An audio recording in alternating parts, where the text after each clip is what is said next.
রূপকুণ্ড এটি একটি হিমবাহ হ্রদ। এটির অবস্থান ভারতের উত্তরখণ্ডে হিমালয় পর্বতমালায় অবস্থিত সমুদ্রপৃষ্ঠ থেকে ১৬,৪৯৯ ফুট উপরে অবস্থিত। এই জনবিরল অঞ্চল কেন আলোচনার শীর্ষে চলে এলো তা এক করুণ কাহিনী। এখানে ৫০০র মতো মানুষের কঙ্কাল পাওয়া গিয়েছে। এই কারণে রূপকুণ্ড হ্রদের নাম হয়ে গেছে কঙ্কাল হ্রদ। ১৯৪২ সালে নন্দা দেবী রিজার্ভ পার্কের রেঞ্জার এইচ.কে মাথওয়াল এই কঙ্কালগুলো প্রথম আবিষ্কার করেন। যদিও অনেকে বলেন ১৯ শতাব্দী থেকে মানুষ জানত এই কঙ্কালগুলোর কথা। কারা এই হতভাগ্যরা, কিভাবে তারা মারা গেল এবং কবে মারা গেল? বছরের পর বছর মানুষ এই প্রশ্নগুলোর উত্তর খুঁজছে।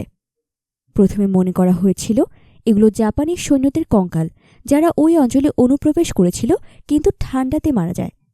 তখন দ্বিতীয় বিশ্বযুদ্ধ চলছে।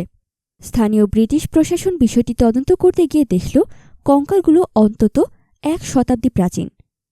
অনেকে ভাবলেন এটা জম্মু কাশ্মীরের রাজা জেনারেল জরাইয়ার সিংয়ের সেনাদের, যারা বালিস্তান আক্রমণের সময় হারিয়ে গিয়েছিল।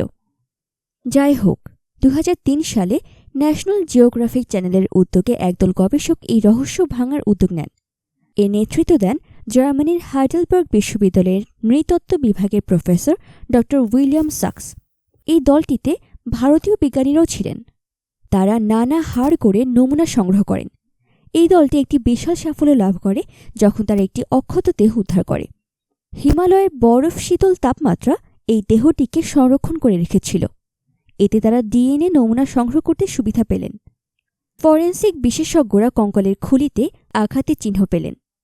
পুনের ডেকান কলেজের প্রফেসর ডাক্তার সুভাষের মতে আঘাতের কারণ কোনো তুষার ধস নয়, বরং ক্রিকেট বলের মতো ছোট কঠিন বস্তুর আঘাতের ফলাফল।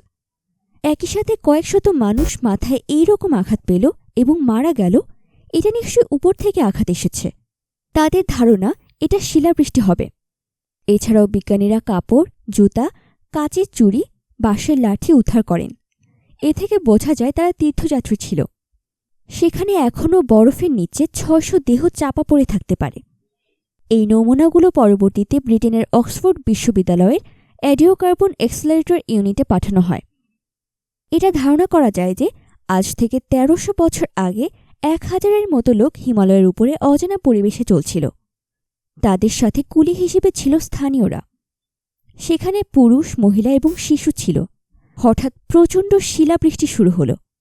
পালানোর কোনো উপায় ছিল না। শিলার আঘাতে একে একে মৃত্যুমুখে পতিত হল সবাই।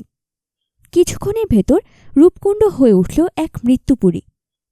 তাদের দেহ হ্রদের উপর পতিত হল। কিছু দেহ বরফ চাপা পড়ল।